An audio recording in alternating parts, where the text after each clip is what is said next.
Diabetes yang kerap dianggap sebagai penyakit orang dewasa, kini semakin meningkat prevalensinya di kalangan remaja. Perubahan pola hidup dan peningkatan kasus obesitas di kalangan anak muda menjadikan diabetes sebagai ancaman serius bagi generasi muda.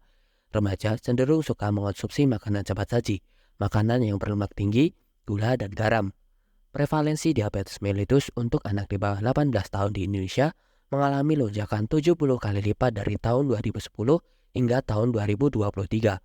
Menurut Ikatan Dokter Anak Indonesia, saat ini terdapat total 1.645 pasien pengidap diabetes.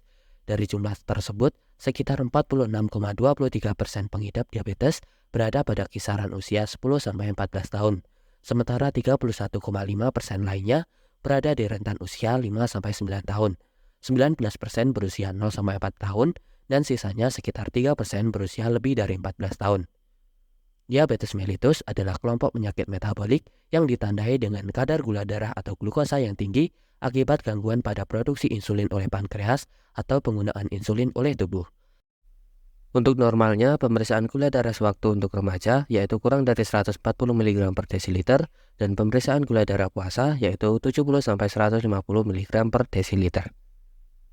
Faktor penyebab terjadinya diabetes pada remaja antara lain yaitu jenis kelamin, tingkat pengetahuan, pola makan, aktivitas fisik, obesitas, kemajuan teknologi yaitu sosial media, kebiasaan merokok, dan riwayat keluarga. Tanda dan gejala diabetes mellitus yang dapat dilihat yaitu sering merasa haus, buang air kecil lebih sering dari biasanya, penurunan berat badan tanpa sebab yang jelas, rasa lelah yang konstan, penglihatan kabur, dan luka yang lama sembuh. Untuk mengetahui apakah kita menderita diabetes mellitus, kita dapat melakukan tes glukosa darah sewaktu, yaitu mengukur kadar glukosa saat itu juga tanpa memerlukan puasa. Yang kedua dengan tes glukosa darah puasa, yaitu dengan puasa semalam dan kadar glukosa darah diukur. Atau kita dapat melakukan tes toleransi glukosa oral, yaitu setelah puasa semalaman dan mengonsumsi larutan glukosa. Setelah itu kadar glukosa diukur beberapa kali.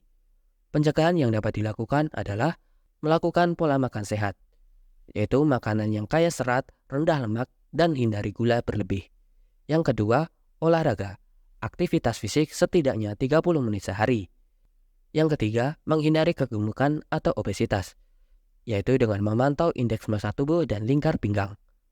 Yang keempat, dengan melakukan pemeriksaan rutin, terutama bagi mereka dengan faktor risiko diabetes yang tinggi. Atau cara mudahnya adalah dengan menerapkan cerdik. Cerdik adalah cek kesehatan secara rutin, menyahkan asap rokok, rajin aktivitas fisik, diet seimbang, istirahat yang cukup, dan kelola stres.